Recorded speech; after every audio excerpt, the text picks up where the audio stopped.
Do you think you've heard every kind of word for dicks and fannies? No, I don't think so. Do you think there's more out there that exists you've never heard of? Yeah, because they always invent like different ones, and sometimes like I go on those little websites to like find what's the word, like slang terms. Yeah. For like dicks and fannies. Obviously, I write erotica in it, and I don't always want to be like member, shaft, or whatever. Yeah. I mean, that's not very sexy, is it? Shaft. You don't like shaft? I don't like Shaft. I like shaft. I like the music of Shaft, but I don't like the word. I'm Claira Hermit. This is In Bed with Claira, and joining me in the bed right now, she's a sex influencer. She's the owner of a poussoir who is helping us live our best sex lives. It is xpert Scotty Unfamous. Woo! Oh my God, it's her! Wow! Woo, woo, woo, woo. It's her, yeah. We've got to calm them down. Security, security. I'm so excited to have you in the bed. Thank you for having me. I'm excited to be here. I feel like we can ask all the questions that we want to ask. By we, I mean me. And, you know, get some lowdown. And there's lots of conversations that I've had in this bed about sex. There's lots of kind of people's opinions. And although I guess I understand where some of them come from, and maybe I don't know as much as you, and it's great to have someone here that we can kind of be like, oi, oi, learn. First of all, Scotty, what is a sex influencer? What does that mean? So basically, my job is to basically help you live your best whole life, and I like to recommend different sex toys and stuff. Like I do reviews and things, or like even stuff like period products, anything to do with like sexual wellness. I'm gonna like give you the lowdown on like the best stuff to use. So that's like the influencer part, and also just give you tips on how to build your confidence, different things that you can do in the bedroom, and if there's things that you want to explore, like I talk about everything. Everything. Yeah, everything. So yeah, I guess that's it in a nutshell. I'm just basically influencing you to be a slut. Live your best life. Live your best life. On your terms. And are you claiming back that word? Because when I think of the word slut, like it kind of like, it makes me feel a little bit uncomfortable just because it's that one of those things that I guess has been used a derogatory term towards women by men. So is that part of your thing, is like kind of reclaiming those words and redefining them by your own like narrative? Yeah, because I think that, to me personally, I just have like a dirty sense of humour, so I think it's funny. But yeah, it's a way to kind of reclaim it, because if you kind of take the power away from a word, then people can't use it against you. Do you get what I mean? Yeah. It's like, oh, you're a slut. Yes, I am. Like, and thanks for noticing. Thanks for coming to my TED Talk. So, for example, like the word that I use the most is hoe, but I spell it in like some stupid fake French way. So it's like fancy. Like you're not a hoe like they used to call you hoe. You're like classy. It's chic to be a hoe. You're a chic hoe. Yeah, it's like Heaux. Hoe. Yeah. So, hoe. You're a hoe.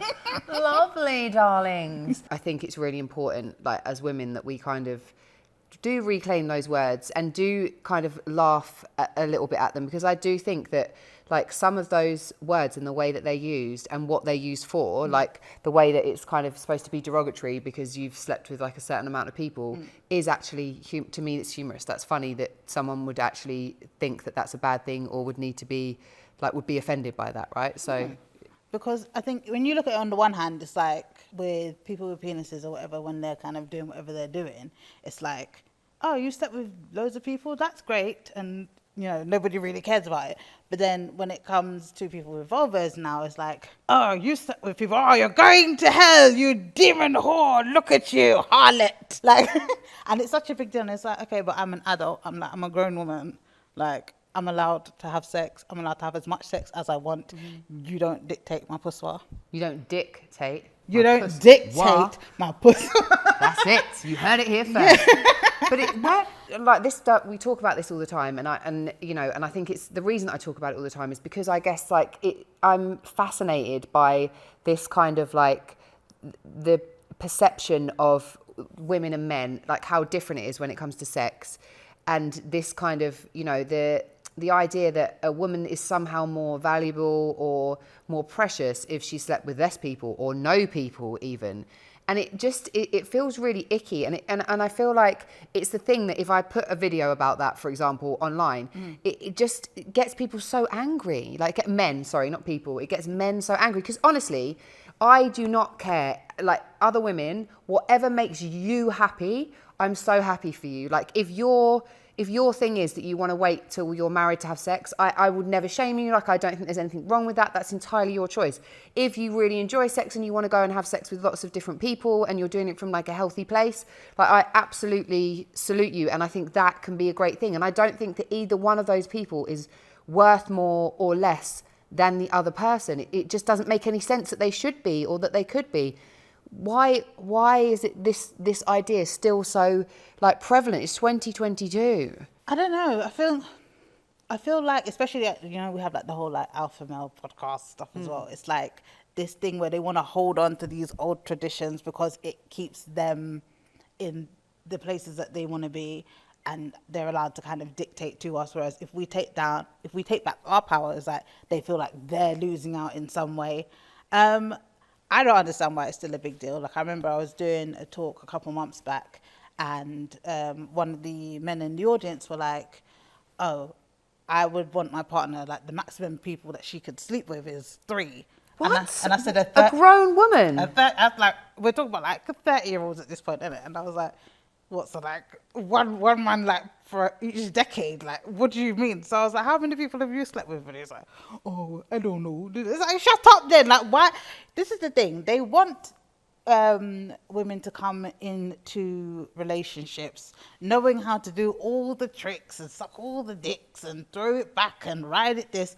But all that stuff comes from experience, but then they don't want you to get the experience. They just want you to be these magical unicorn virgin sluts who just learn stuff because, it's just in your brain. And it's the weirdest thing.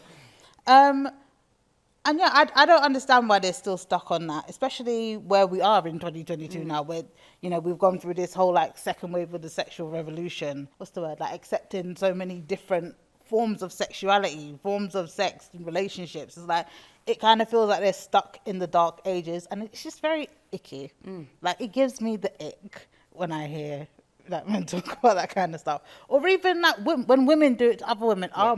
I think that's like even worse. It's like you're not even in your own corner, bitch. Like back your people. Back your people. That's the thing. Like, I just think it doesn't define anything. It literally means nothing. And people will be like, oh no, because if a girl slept with more people, that's like a sign that she's going to cheat on you. It isn't. It doesn't mean that at all. It doesn't mean that, and then it will be like, I found this survey that says that women who have slept with have had one sexual partner have much happier marriages than people who have had more than one sexual partner. And I'm like, okay, who are the people that you surveyed? Because if a percentage of those people are from a particular religion that requires people and puts pressure on people to be married at a young age, and they're just like, yes I'm happy because that's part of that their kind of religious, like their doctrine and then all that. Yeah, exactly, then it's not a true survey. There's so much more that needs to be taken into account. All you're looking at is the end figures. We don't know how old they are, what generation they're from. We don't know, we literally don't know their age. We don't know anything about them, because if they're really young, they might have only had one sexual partner, or you just don't know this. And I think that, guys, why you're going out there to find evidence to defend a trope that is outdated and that is discriminatory? Why don't you just accept the fact that women deserve to be respected, whether they've slept with one person or 1,000 people? What difference does it make to who they are as a person and their like quality and value? They want to have their thoughts and feelings validated by these weird statistics and by other men. Some of these men who were talking like don't even get no pum pum anyway. So you haven't even seen one. Do you get what I mean? But it's in that validation where they can like double down, like, yeah, it's true because I saw this, or like this one time it happened to me, and it means that all women are like this, and that's why they can't sleep around because they'll get too excited. But it's like, no, I think one thing that I always try to like teach people is that humans are humans, regardless man, woman, in between. People are going to do what they're going to do based on their personality, not what's between their legs. you know, this whole thing of, oh, if women, where did you even hear that? If women sleep with more than one person, they're going to cheat. What, because they know what like an orgasm feels like if they sleep with more than one person. Exactly. I think that's it. I think people have more sexual experience, and then when they've got more sexual experience, they're not going to put up with shit sex. Like, that's true. Yeah. And as much as there is so much more that goes into a successful relationship, sex is a big part of it, you know, like not for everyone, but for, I would say, most people, it's a big part of a relationship. And if the sex is rubbish and someone's not willing to listen to you and improve because they're so stuck in their kind of ways, then it's you know, it's going to be game over. But what you said that's so interesting in this kind of like power struggle that's happening at the moment, because you were saying guys up here, but it's essentially men have always had, you know, the patriarchy is the system in which we live. Men made a system, is made by men for men. Men have more power within this system, specifically white, straight, heterosexual men. And so those men don't want to let go of the power. They don't want to let go of any of that power. And women becoming sexually liberated, it's like, actually, no, now we know what feels good. And now we don't need you. And I think there's a lot of guys that are feeling lost. Yeah, they view it as a threat rather than the plus that it actually is. Because if more women know what they like, they can communicate that more. Thus, the both of you can have a better time together. The reality is in the world that we live in as well. Like, people are settling down much later in life. What do you want people to do? Like, what are people supposed to do? You know, people have, and why shouldn't we have sex? Honestly, life is so short. So short. You never know how long you're going to be here. My sister died, she was 31 when she died. I've outlived her. My mum died when she was 42. Like, you don't know how much time you've got on this earth. So if you enjoy having sex, then there's nothing wrong with that. And you should be able to do that without, you know, feeling judged. And if people are judging you, I think it just tells you a lot about them. Yes, that is literally it. It tells you a lot about them. People like to bring their bullshit and then project it onto you because maybe, like, in some cases they would like to do these things but they don't have the courage to do it. So it's like, oh, okay, I'm gonna like knock you down a couple pegs because I don't like that you're all like out there. Or it's the thing where, so say for example, like, you have women who will be like, oh, I only slept with like one man, or I'm saving myself, but like they use that as a, what's the word, like a little thing to like lord over you. And you know, whole, like, you can't turn a hoe into a house or whatever. And then you have these women who are supposedly hoes, and it's like, oh, you're never going to get married and never going to have kids. And then they see them get married. It's like, but I've been doing all these things right. You know, I've kept to myself. I've been abstinent or chaste or whatever. So why do you then, who doesn't follow the rules, get to have the things that I want, get to succeed when, like, you don't deserve it? Because it's like, nobody told you that you had to suffer. That was your choice, that you didn't do those things. Other people doing that is not anything against you, and everybody is entitled to and deserves love and respect, regardless of if they follow your rules or not. Your rules are for your life. Have you ever felt shame or uncomfortableness around sex? Because obviously you're really good at talking about it now. Yeah. But was there ever a time where you weren't? I think maybe when I was younger, like when I was like in secondary school, because I remember back in the day, like, giving head was like some mad thing. Like, you didn't do that. You was a head mount, you was a jezzy, you was a sket if you gave head. When I lost my virginity when I was 18, and my partner afterwards, like my first serious like sexual relationship, boyfriend, whatever, he would like ask me to go down on him. I'm like, I don't do that. I'm not a hoe. Horrible. I'm not a hoe. I don't do that. Yes, you are now.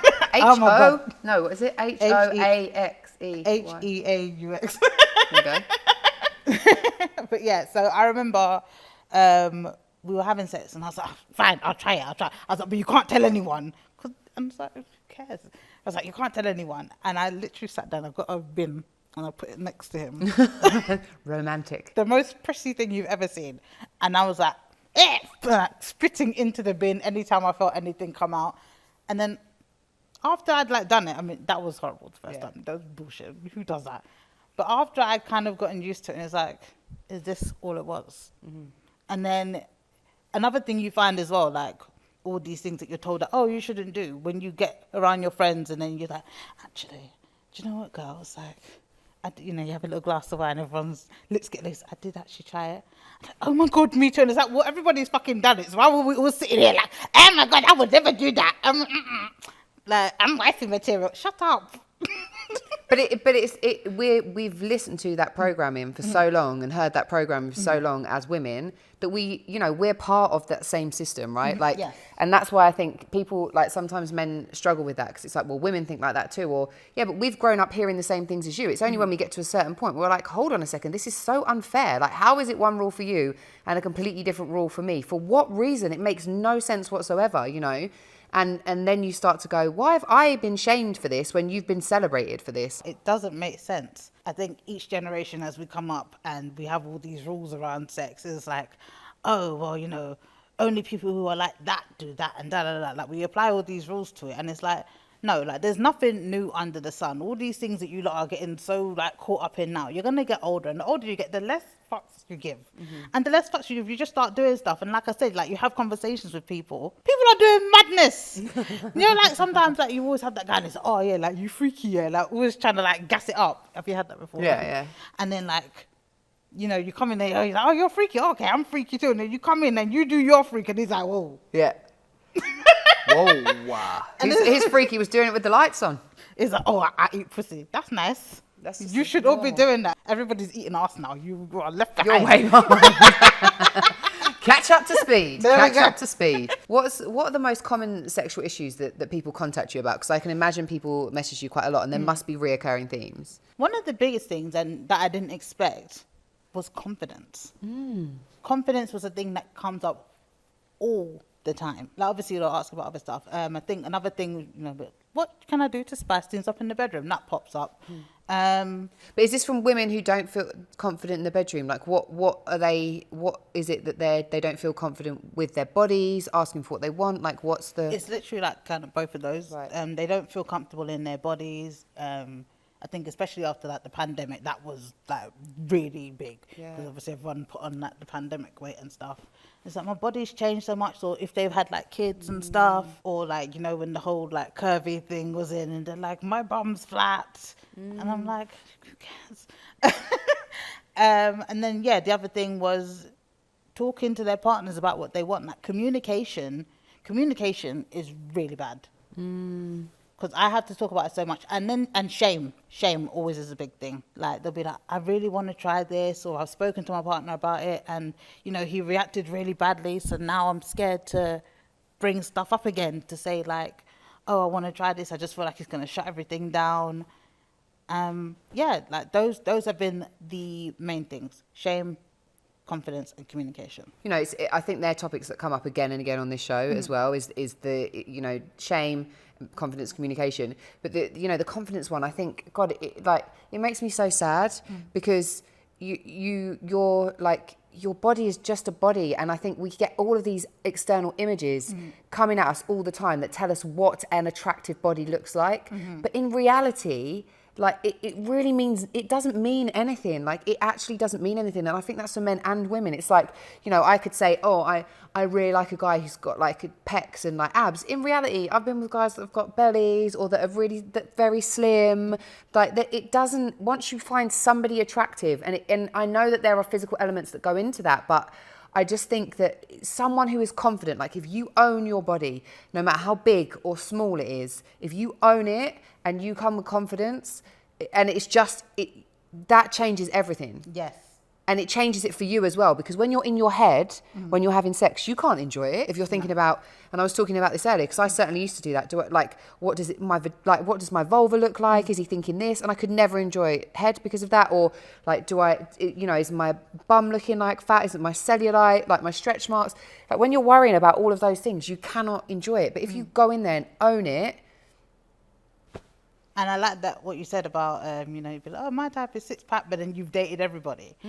That's the thing. I think it's like kind of like Twitter convos or whatever they talk about, you know, or preferences or whatever. And it's like, everybody can sit and talk till the cows come home about their preferences, but you meet the right person, especially if they can make you, I don't know about you, but if you know men that make you laugh. Yeah.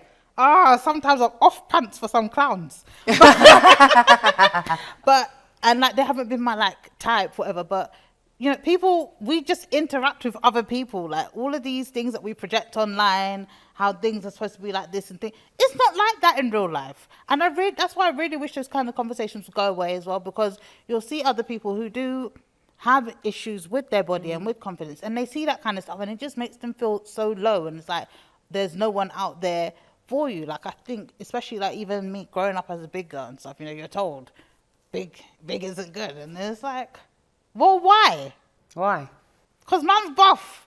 So like, why do I have to be like, oh, okay, I have some extra pounds on me, so, you know, you shouldn't feel good about yourself. Yeah, I shouldn't feel good, and you shouldn't be attracted to me. Or like, if I'm gonna get men attracted to me, they're gonna be of like a certain tier, whatever. And it's like, then you grow up. Well, through my experience, I've grown up, and all of that stuff that I thought was all like proved untrue.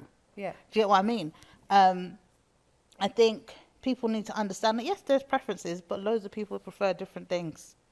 It's not just one like homogenous, okay, this is like conventionally beautiful, so everybody loves it. Everybody doesn't love it. Maybe everybody loves you. Do you get what I mean? Like, yeah, and I totally agree with you. And I, like you say, men who make you laugh, for me, it's men who are confident as well. Like men who are like, who can confidently like have a conversation with me, who are like, who know what they want. So maybe not just even sexually, but if they're quite like forward, but not in a sleazy way, like just in a confident way, like they're confident. And that to me is like, that is my like, you know, kryptonite. Like I just find that so attractive. People that can make me laugh, people that make me feel comfortable, and people that are confident. And sometimes with that, and this is definitely in my dating history, then their looks and that goes out the window. Like, and you know, and it's true. Like if I were to get like a mugshots of the different people that have been my boyfriends or that I've slept with or whatever, you know, there might be some similarities between some of them, but the majority of them, it's like this. Yep, very different. Got to give it all a go, you know. And I think you just don't know. It's just sometimes there's something about somebody, and you just can't. It's unexplainable. There's just a connection, Like a spark. Yeah, there's some kind of attraction as well, where you're like, I don't know what it is about this person, but yeah, this person, you know. Yeah. And we all have to remember that, I think. And if you're not confident, I think that's something that you should spend some time working on. Obviously, you're helping people with that, but because it just wouldn't feel good. Like it makes me sad. It does. And I think sometimes as well, like some people will have experiences where, like, say, like they have actually like been like directly body shamed with a partner, and then they really hold on to that kind of stuff. And it's like sometimes you need to understand that the people that you sleep with are dickheads. We've all slept with dickheads. It happens. But the only opinion that matters, and I know it's easy to say, but the only opinion that matters about you is your own opinion. Like, you're the person that lives with yourself at the end of the day, not all these other people. And one thing that I would like recommend, especially if you are conscious about your body or anything, start being naked. Be naked. Literally, I have like this huge like 6-foot mirror in my bedroom, so I can see myself at all angles all the time. And what happens is you normalize your body to yourself. So like, say, like, not that you have to, like, if you live alone, you can walk around the house naked, nobody ain't there with you. But like, I don't know, if you come out the shower, stand in front of the mirror, just look at yourself, get familiar with what your body looks like, because your body is not meant to look like this person's body, but it's yours, this is your vessel. Do you get what I mean? The more you become familiarized with it, it just stops bothering you. Now, obviously, everyone we'll have our little wobbly days. I'm not going to act like it's all like roses and flowers. But more time, and look at your vulvas as well, by the way. More time. It's like, yes. No, seriously, because that's another thing as well that comes up with the body confidence. Everyone...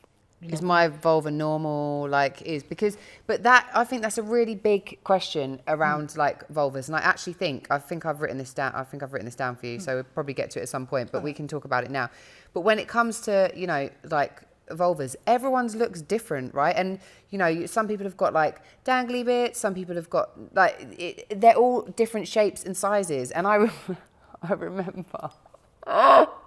Oh no, let me tell you. So I was with this guy, and it was a while ago. It wasn't that long ago, and he ended up being my boyfriend.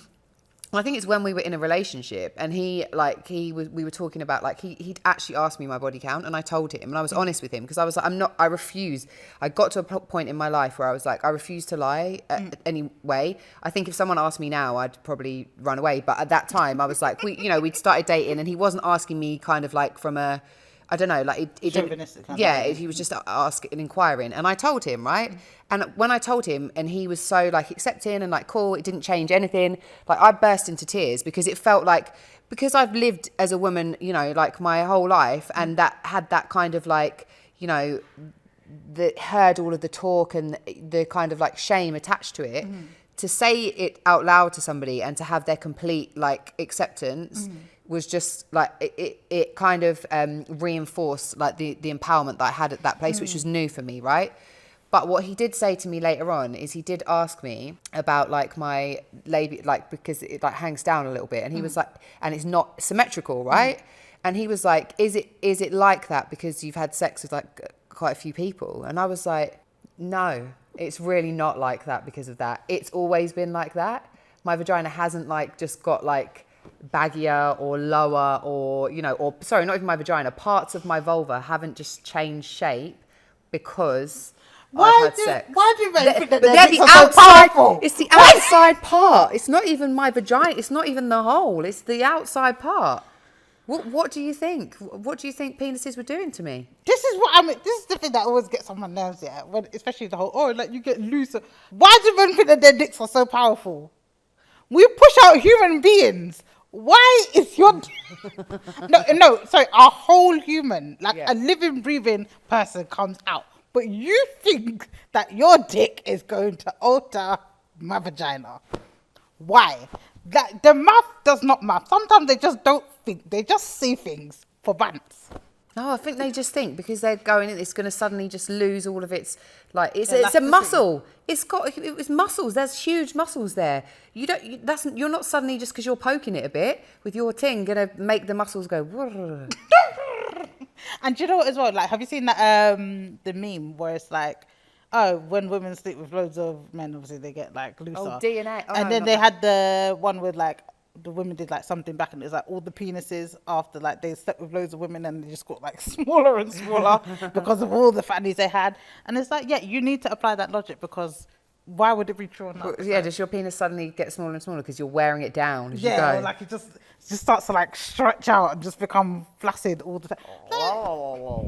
But he genuinely believed that because the amount of people I'd slept with, it had somehow loosened my labia and made it more dangly. Like that's what his conclusion was. And I was like, no. And he's like, it's not, it's not a problem. I just wondered if that was it. And I was like, this is why we need sex ed in schools. Yeah. And this is why you need to see what different, because if you look at porn, I think, vulvas very often look quite similar. They're neat, they're tidy, whatever neat and tidy is, you know what I mean? There's no difference really, but actually if you look at actual people's vulvas, they're all different. I think people with porn, they need to realize porn is not real. It's a movie. Like when you see special effects in like the Avengers and stuff, do you think, oh my god, that's real? Or do you think, oh, it's special effect? People get like labiaplasties and shit. They get their assholes bleached and they pluck stuff and whatever. Like it's made to look a certain way because that's the aesthetic of porn. I'm gonna recommend, guys, there's a place called the Vagina Museum. It was in Camden. It's moved somewhere else, but it's in East London. I think it's in Whitechapel. London. Okay, cool. Or Bethnal Green. They have like loads of stuff which shows you how different vulvas look. Like remember you were saying that earlier, like they're all different. They are like vulvas are literally like snowflakes. Like also men, you're in like the toilets and you'll have like urinals and stuff. Have you ever seen the same dick twice? You will never see the same fanny twice unless it's been altered to look a certain way. They're like, it's essentially like fingerprints. So do you recommend then for women to actually get a mirror and look at their own? Yes. Yeah. Look at your fanny and stop thinking that's just what it looks like. I mean, like growing up, I used to feel weird about my vulva because I was like, like my pom pom is a bit fat, but then Jamaican, and I was like, my pom pom's fat. Anyway. And then obviously like the whole thing that you're saying like about the labia, like I have one longer than the other. I remember I was like worrying about my clitoris because I was like, oh my god, is my clitoris too big? Because you go on porn and they're like this little tiny thing, like, and now I'm just like, that's just what it looks like. It's just large and in charge. Large and in charge, homies. Boss bitch pussy. There you go. You heard it here first. And I think it's like, it's not supposed to look a certain way, but we're programmed to believe it is. and then you're like, oh no, and I think it really infringes on women being able to enjoy sex if you're worrying about whether your vulva is normal, whether there's something wrong with it, whether it looks weird, whether it's, you know, because I don't know why we are grossed out by our own vulvas, but I guess it's because we're taught, like, don't look at them, you know, keep it away from people, it's secret, it's this, it's that, and so there's no, like, body acceptance around it, is there? It's just like... I think as well, obviously, like, when you, for me, one of the things that bothered me, and it wasn't even so much porn, it was hearing boys talk about fannies. Like what they would say, like, oh, like, you know, like her lips was loose, or I remember one time I heard a guy like talking about how big this girl's clitoris was, and I remember thinking to myself, like, fuck. Or like, you know, like any like discoloration and stuff, especially like if you're like a woman of color as well. I mean, I think everybody gets it as well. But like being like, oh, like it's not all one color. There were so many things that they were saying about it. And then you just kind of mentally like store it in your head like, shit, like I'm not ticking these boxes. So that must mean that there is something wrong with mine. Like I said, just look at stuff and normalize it for yourself. That's your pussy. That's how it's supposed to look. It's hard work to, you know, to be upset all the time or to dislike your body all the time. And I did for so long. Like, I literally hated everything about my body, even though I guess, like, at a time probably where I was at, you know, like my slimmest and the most, you know, like what aesthetically pleasing, and ticked as many of those boxes as possible. Even at that time, I just hated it. I just couldn't find like that love for it, and I wasn't confident, and it's taken like a long time to get there. And I enjoy sex so much more now because I can actually enjoy sex. I don't think about anything else. I'm present in the moment. Yeah, I remember when I lost my virginity, I'd never been like fully naked in front of a guy before, and so he's undressed me now, and I'm like, my tits are out, my fanny's out. They've never been shown to anybody. The first thing I grabbed was my stomach, and I was like this. And I remember, I always think back to that day, like, it would have made sense if you covered your boobs or your vagina. Like, it's like, oh, this is a secret. I'm revealing it to the world. What? Like, I grabbed my stomach, and then, like you said, that the whole time you're having sex, you know, like sometimes like when you like go on top of something, you're thinking, oh, is this position showing my rolls too much? Like, you can never just be in it and be like, yeah, like the dick's hitting, or maybe we need to switch positions. You're like, do I look cute? Not being funny, but if you ever done that thing where you open your phone when you're like this, you just see yourself looking like some auntie in the it's never going to be your best angle, so you might as well just enjoy it, you know. Sex is messy, it is embarrassing, like shit happens literally sometimes, do you know what I mean? Like it's those things, isn't it? Like you have to be able to laugh at it, otherwise you'd probably cry. You are a big advocate of sex toys. Yes. What should we all know about sex toys? One of the things that I really want people to know is that you need to make sure that the toys that you're using, the materials that they're made from, are safe. Because sometimes, you know, we like to just buy things from these little, I don't know, random boutiques or little Amazon things, and some people have like bought sex toys online and ended up with chemical burns. Like, imagine that on your pissoir. That's long. That's very long. So one thing I will let you lot know, these are the materials that you should look for when you're using sex toys. Silicone is always great, medical grade. ABS plastic is the only plastic that is, I guess, mostly safe. There's things called like TPE or like jelly toys. I would generally say to avoid them, because what they are, they're quite porous, and what they do is that they hold onto the bacteria, and it doesn't matter how much you wash the toy or whatever, it kind of just sits in there and like festers and grows. And then imagine there's all this bacteria sitting in the fabric, and then it's like degrading as well, and then you go and put that back inside of your delicate ecosystem. It's horrible. Glass toys are great. Steel is great. Ceramic and what's the other one? And wood toys, those are good as well, but only if they've been made properly. Anything else, Avoid. Especially jelly. Like if jelly toys. What are they, like the wibbly ones? Yeah, I mean, they kind of look like silicone, but they'll always have ingredient lists for the toys that you buy. But yeah, jelly toys, like there was literally this woman, she did a test and she put jelly toys like in a jar and they melted. Like they just turn into this weird chemical waste and they all like fused together. And that's, I think another thing is because the sex toy industry isn't regulated by the FDA, they can put anything in it. So it's always best to go to like trusted brands, make sure that you're reading reviews, make sure that you're reading the ingredients list. I've got stuff on my page for you lot to go and look at, but just make sure that you're aware when you're using sex toys. I think that's the thing I would want people to know the most. Like bad toys can cause like reproductive issues. There was one of them was like linked to cancer. Like if you see anything with like phthalates in it, asthma for some reason, Asthma? mad. Listen, the stuff that people chuck at these things can do very, very mad things to your body. So make sure you're checking out what's in them, what they're made out of. When it comes to size, does size matter? Because I think we talk a lot about like shame and women when it comes to sex, but I think men feel a lot of pressure and kind of like shame around penis and size because you know that's this kind of thing, isn't it? Girls like guys with big dicks, like BOs, this. Does it actually like matter? I think it matters depending on preference. Each person is gonna have their own thing that they like. Like the other day, like I was talking to my friend and he was like, "Oh, like I love big long dicks," and I was like, "Why?" I was like, "Don't you feel like you're being torn apart?" Yeah. And he's like, "No, I love it," and I'm just like, "No, give me a medium, I'm good." And that as long as it's got that nice girth, I'm good. Like I feel that the conversations that we have around penis size and like that's used as a way to like shame and shut up, like, you little dick, whatever, blah, blah. And then also porn, like men have the same thing where they're comparing themselves to what they see on screen. You've got like, especially like, for example, like BBC category, and you've got men with these dicks down to their knees. Do you know where I went to see have you heard of it, was it Chocolate City? Yeah.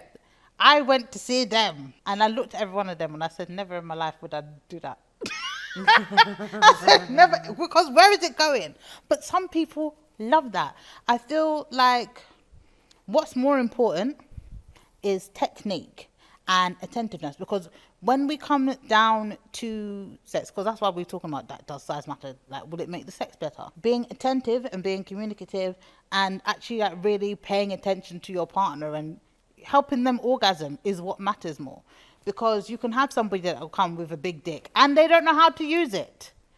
Or you can come with somebody with like a smaller dick, but like they give really great head. There's so much focus on intercourse. Yeah, on just intercourse, on just penetrative sex. And that's not all sex is. Sex is a plethora of things, like foreplay, even though we call it foreplay. That's sex. Like oral sex is sex. Size is not everything there is. Yeah. Knowing how to please your partner, that matters. If we like kind of dip back to sex toys, when we look at a lot of the sex toys, like the most popular sex toys that women tend to get or people with vulvas tend to get, they're based around the clitoris. Yeah, they are. Like the clitoris is our main pleasure point. Now we know that if you stimulate that, just like have that speed and stay at that level and just do that for long enough, don't change, don't stop, don't just stay there. We're gonna come. When you're putting your dick in us, okay, I might come, might not. But if you go outside, I know that's definitely gonna work. So, yeah, when we talk about the size map, I don't care about that. Play with my clit. That's the message here. That's the message. I don't care about your dick. Play with my clitoris. But this is where like sometimes when you and don't get me wrong, I know there's loads of guys that are well versed in sex, but a lot of times it's like, no, but I'm giving her the good wood, or I'm giving her the good, like, and it's like, no, but you don't understand. It doesn't matter how good that is. The majority of women cannot come from penetrative sex alone. It doesn't matter how good it is. It doesn't matter if you're Houdini. It doesn't matter if you're like you've got the most magical dick in the whole entire kingdom.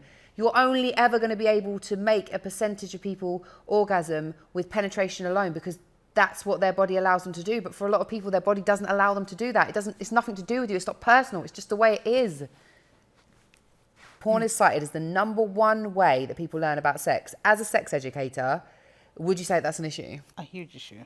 Huge. No pun intended. Size matters when it comes to how huge of an issue porn is. Yes. Don't get me wrong. I love porn. I'm an advocate for porn. Good porn. But the fact that people are learning stuff from porn isn't realistic. Like, I think that everybody should watch a porn documentary and like see how it's actually made, so that they can see like, oh, like this isn't real. Like the little like half an hour scenes that you're watching, they take all like 8 hours to shoot that.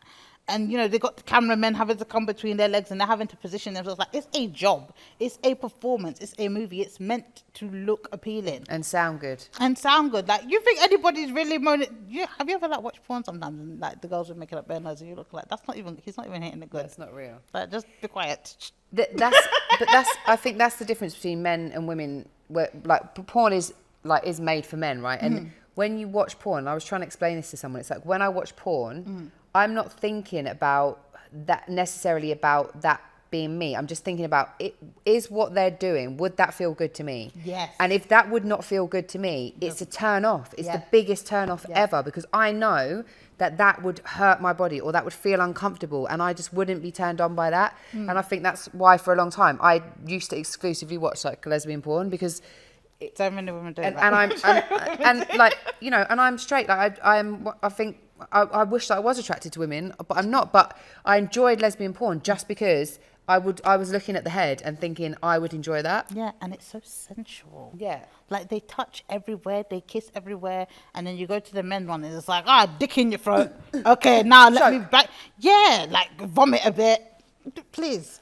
I think that with porn, you can learn, you can gauge some things from it. Like, I'm not going to say it's completely useless, but it's because it's not realistic, because it's a performance, you're not going to learn properly. We need sex education in schools or like courses and stuff. And I mean, I think as well, porn nowadays is improving because we have now feminist porn, or we have all of these like ethical ethical porn, and all these audio erotica apps, which are like guided masturbation and stuff, and like teach you how to do things. Oh yeah, I'll put you onto some. But yeah, like there's so many resources out here now that you literally don't need to use porn. And I think the problem with porn as well is because the mainstream version of it is quite toxic. It's very violent against people with vulvas. Yeah, this is what I want to ask you. It normalises stuff that is not particularly comfortable or pleasurable. Like, I think it normalises like things like choking. It just makes it like, which, you know, that might be some people's thing. That's absolutely fine. But it might also not be people's thing. Anal is another thing as well. And the way that they... the thing about the girls? Yeah, you can tell them about that. It was like 14 to 16-year-olds or something like that. Like, loads of them were coming into the doctors and they had like anal tears because they're obviously watching porn and thinking, yeah, I should be doing that. It's like porn puts like pressure on people as well to think like, oh, if you want to be exciting in the bedroom, you have to have anal sex. Listen, you don't have to have anal sex. Anal sex is painful for some people. I can't have anal sex and I'm a tramp. Like, and I think as well with this whole thing of when it's on porn, like you see like the men like spitting in their ass and then putting the dick in. Listen, behind the scenes, they got these big old gallon tubs of lube. Pouring it in. Yeah. And then just taking it away again. Because that's the thing, isn't it? It's like, it doesn't show you how to do it safely or the realities of it. It just shows you like this, like, you know, clean cut version, and it's like, that's not really it. And sometimes if you're like having anal, it can get messy, it's your ass, like there's all of these different elements that go into it. But the rips and the tears thing, like it's a you know, a real big problem. Not, I think that stat that came out was for 14 to 16-year-olds, but actually Lala, let me explain, who's an incredible educator, she did a whole like poll and stories about it, and it was, you know, grown women who were saying that, you know, that they'd done anal, and the guy had like literally, they'd had to call an ambulance and he left before the ambulance got there. There's like all of these different horror stories, and it's just like women being coerced into it as well, or guys saying, oh sorry, it's the wrong hole. It's just like, no, it's not. They don't feel the same. They don't feel the same, and one is, it's not going to be that easy. It would never be that easy to just slide in the wrong hole. So I think that, you know, it's just horrible. Like it's just a horrible, I'm not saying anal's horrible, but I'm just saying this kind of like, there's so much prep that needs to go into it that isn't taught and it isn't shown on screen. Because as well as like talking about lube and stuff, porn stars have things called fluffers. Hygiene. People douche, or like they take like fiber pills so they can cleanse their rectum. stuff like that. But yeah, like they have things called fluffers, which are like maybe other people that they actually are attracted to that will help ease them into it. You know, they take a long time. They have massages. They insert one finger, then another one, and you know they massage everything until it's like a bit more loose. People take things like poppers. Do you know what I mean? There's so much stuff that goes into it before you see it on the screen. So it's not as easy to just run up on someone and just shove your dick in and like, oh yeah, it's fine. No, it's not. The ass is tight. Like, I tried to put in a butt plug once and I bought the tiniest butt plug. Oh my God. I've used it once. It's never gone back in. I can't. It's too, for me, it's too much. It's just not for you. No. It's not for you. But I think it's really important to be having those conversations because, you know, this idea of like anal tear, all of those things like you were saying. You get that hemorrhoids and shit. Yeah, it's really not, it's not that anal's not good, but if it's not done properly, it can be really painful and it can damage your body. Yeah, you can get like prolapsed anus, like they call it like a rosebud, where basically like the inside of your anus like drops out of your ass. Like that's a real thing, and you have to like push it back in. And it will still drop back out because you've just fucked up the muscles. So be careful out there. Know what you're doing. If it's something you want to do and you want to investigate, that's absolutely fine. It's also okay to say no to that. And you shouldn't ever feel pressured into doing anything that you don't want to do. And also, like, vanilla sex is great. It's fun. You don't have to be exciting if you don't want to be. If someone thinks that you're bored in bed, stop sleeping with that person. Find someone else who's on the same thing as you. Because there's plenty of them. There's nearly 8 billion of us in this world. There's no shortage. What's one thing that you wish everyone knew about sex? I think just to know that you shouldn't be ashamed of what you like. As long as you are happy, you have consent, and you're not hurting anybody, including yourself and that person, do what you want. Crack on, love. Yeah, that's what I want everyone to know. What's the wildest thing you've ever done in bed? Oh, God. In bed? Yeah. Oh, well sexually then. That's not sexually. sex. It doesn't have to be in a bed.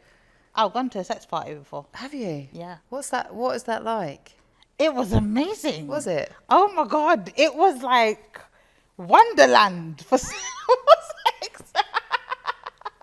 I went to a fetish one. Yeah. And beforehand, like in my head, like I had all these ideas of what it's going to be like, oh, everyone's just going to be in leather and it's going to be really scary and aggressive. One day I enjoyed being in that club more than I enjoyed going to raves because, no, literally, because like consent is such a big thing in like the BDSM community. Everyone was so respectful. Everyone was like really nice. I mean, obviously they were trying to fuck each other, so everyone was nice to each other. Did you get involved though? Oh, I did. But I went with my boyfriend. So a lot of it for me was like voyeuristic. I think I went to like a Valentine's ball. It was so pretty. And it was just like literally just like looking around and being immersed in this like complete other world, like in London, but like nobody knows where it is. Yeah, then they have like a thing, like you can have sex anywhere. And then they also have like a designated area called the couples room. So obviously it was my first time there, so I was like, I'm just going to get a bit pissed. So I loosen up. And I remember I was like talking with my partner, and then he was like, look. And I was like, what? And he's like, look next to you. And I looked, and there was a woman just giving a guy a head, just casually. She just started. And I was like, oh, okay. And then it was the fact that it was happening, and like, it was shock at first, but then afterwards, it was like, this isn't weird. Like, I felt like it would be really weird. But then because everybody was kind of just doing stuff, it's like, oh, okay. I feel like I could go, but I think, like you, I wouldn't want anyone else to touch me. Like, I just think that would freak me out and make me feel unsafe if that happened. And also, the other thing for me is, and I don't know if I'm alone in this, or like, I think I'm not. I think there's probably other people like me as other people that aren't like me. But if I see people having sex that I don't find them physically attractive, then it's just a turn off for me. So if I was there and there was people like I wasn't attracted to all of them, I wouldn't find it sexy. That's why I'm single. What's the most embarrassing thing that's ever happened to you in bed? Give it to me. The most embarrassing thing that's happened in bed. It doesn't have to be in a bed. I mean, in like sexually. Okay, well clearly you don't like. I know you don't like to have, because every time you're like, in a bed. I don't have sex in a bed. What do you mean? The most embarrassing things sometimes happen outside of a bed. There's one time we were on this rooftop. Not in a bed. We were on this rooftop and we were messing around in the back of his car, my boyfriend. And the police the police showed up and they had like the flashlight obviously all the windows are like fogged up and they got the flashlight and the thing, and I'm like, oh my God. So I'm here like trying to like rush and put all my stuff back on. And he's like relax man, calm down. I was like, oh God. So he's like, one down the window, like, good Were you evening. in the back or the front? We're in the back seat. So it's mate, it's like, good evening, officer. And then he's like, Steam coming out the car. oh my God. And I'm just sitting there, my eyes are just, because I'm like, I can't look in his face. And he's looked around now, and the policeman started laughing. And he's like, and I was like, that makes it worse. Like, if I was going to get in trouble, like, obviously, I don't want to get in trouble. Like, that's bad. But it's because he started laughing. It's like, okay, I don't know if you are allowed to, like, have sex where you're supposed to have sex, but it's like, there's apartments right across there. And they can probably see what you're doing. So, pack it up and, like, go do that in a house. I just wanted the ground to just swallow me up. I was just like, okay. Okay, officer, bye. Like that's hands down. That was the most embarrassing. I don't think anything worse than that will happen. What has been your worst sexual experience? There was this guy, and I met him. He was like this rebound guy after like I had like my first big breakup. I met him in Cameos. Do you remember Cameos? Yeah. So I met him in Cameos, and How every great story starts. I was telling my friend this year, he's like, well, that already lets me know everything I need to know. And he was just talking it up. I don't really like when men talk up their sex game. I just want to find out for myself, because you could be exaggerating. But he's like, yeah, I'm going to fuck you like this. I was like, okay, cool. So went to his house. I got really drunk. I broke a wine glass. I started crying. And I was so sorry. Anyway, and then like he had his like phone on, but like the light was on because like the bulb in the room was broken. Oh, so slums. The light in the room was broken, but he kept like turning the phone towards me, and I'm like thinking in my head, like even when I'm drunk, I'm like, are you trying to like film me? Yeah. Or something. So I kept being like, turn the phone. And then like, obviously we started having sex, and then like he couldn't stay hard, and I was like, are you not into this? He's like, no man, it's fine, like keep going. Like I was giving him hands, like keep sucking it. I was like, okay.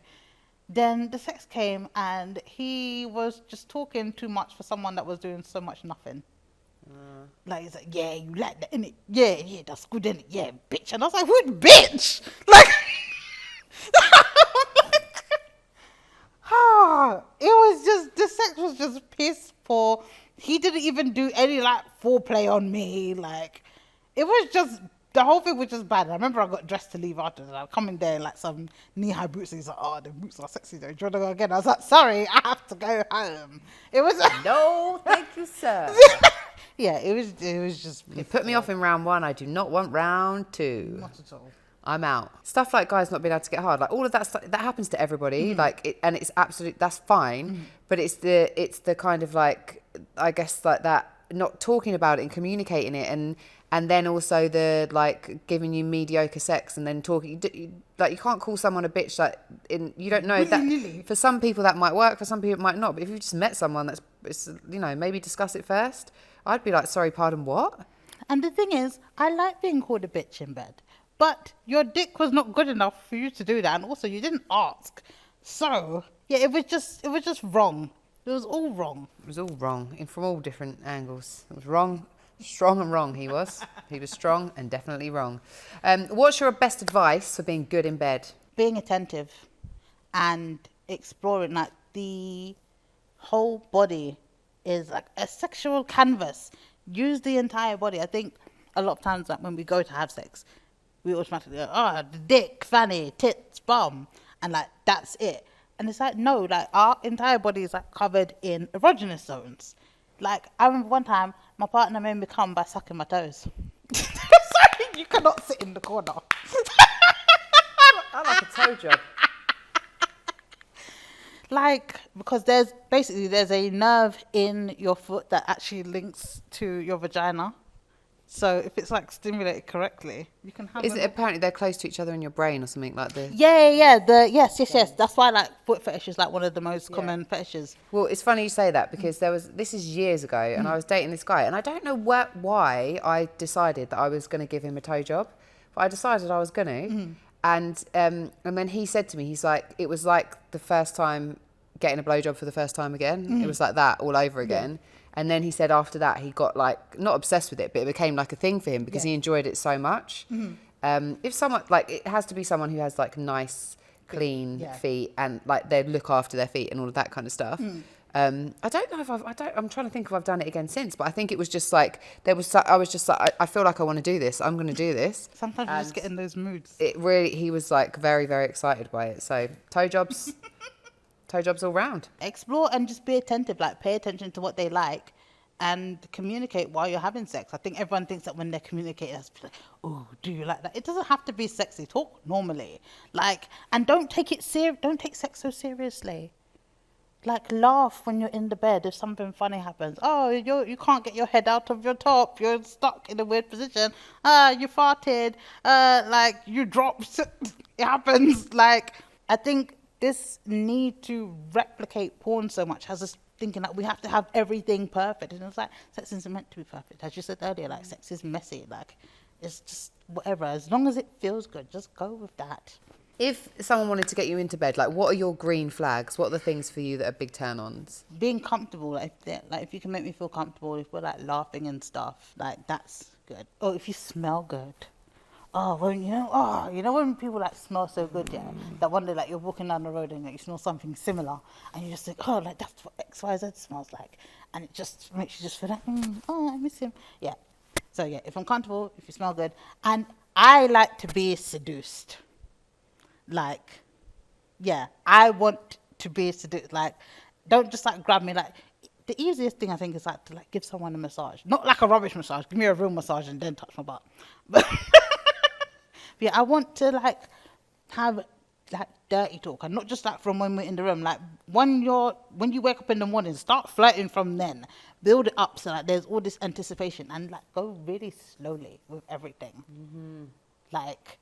Yeah. Teasing, I think that keeping someone in a place of anticipation, like certainly for me, like if that is because then it's just like I want like the build up is so immense that it's just like as soon as someone actually touches you, then I think that's the time where your body gets increasingly more like sensitive because it becomes mental and physical, and it's just like it's the same as like if someone's going to give you head and they just kiss or lick everywhere, but like your vulva, and it's kind of like drives you crazy. So the moment that like they actually touch you in like their tongue hits, then it's just like yes. You lot did that in unison. Baby, you're a fire. Show me what. This is your that's your thing today. What would be the turn offs? I think no build up, like I don't know, like a guy just coming just like grabbing me. Like if I know you already, like we're in a relationship, you just grab me. That's fine. I like that. I'm a pervert. But like no, there was no lead up. You didn't get me in the mood. Your brain is the biggest sex organ. Like you haven't stimulated that, so I'm not in the mood now. You just grab me. I'm like, what the fuck is wrong with you? Another red flag. If you don't listen to me. And I mean this in the sense of, sometimes like when you communicate, like, oh, actually, I don't really like that. Like when you tell them what you like and then they get offended. Yeah. Keep your ego out of this. This is my body. I know what feels good to me. Oh, but I did it to this other. Shut up. I don't care. I don't have a fanny. I have mine. Like, I know what I enjoy. If I'm telling you this is what I enjoy, why are you going to purposely be shit in bed? For me to go in the group chat and be like, this dickhead. Like, like sometimes like, if they're like rubbing your clitoris, but they're doing it like bare really hard. Oh, it's like a carpet burn. The lighter they do it, it's like, you want it more. Oh my God, it's like the best. Like when they just like, it's like a whisper of a touch. And I'm just like, please. Like, not like that. It just doesn't work. It's so uncomfortable. Don't do. I mean, there might be some people who do like that, but I think the majority of people would find that quite uncomfortable. So just don't do that. I remember I used to masturbate like Well, that. when they go so fast, Yeah. like one. Slow. Slowly. That's not nice. Speed up a bit. Build up. It actually does burn. You can burn people's skin off by doing that. I'm just letting you know. Don't do that. What's the clitoris skin? Like it's so sensitive. Like imagine if I'm like on the hood of your dick, and sometimes like, if they're playing with your clitoris, but like they don't go down to the hole to get any moisture. They're just rubbing on it dry. I hate it. Dry and hard. I hate it. Yuck. So much. But yeah, I think those are just the two things that I really don't like. Oh no, nothing. Being selfish. if you're getting yours, I'm getting mine. I don't care if you've come. You best use your hand, use your mouth. I have a whole cabinet of sex toys over there. Get something. Like, don't just leave me in the bed. Like, oh yeah, but no, we're not finished. Sex doesn't end because you ended. There are two people here.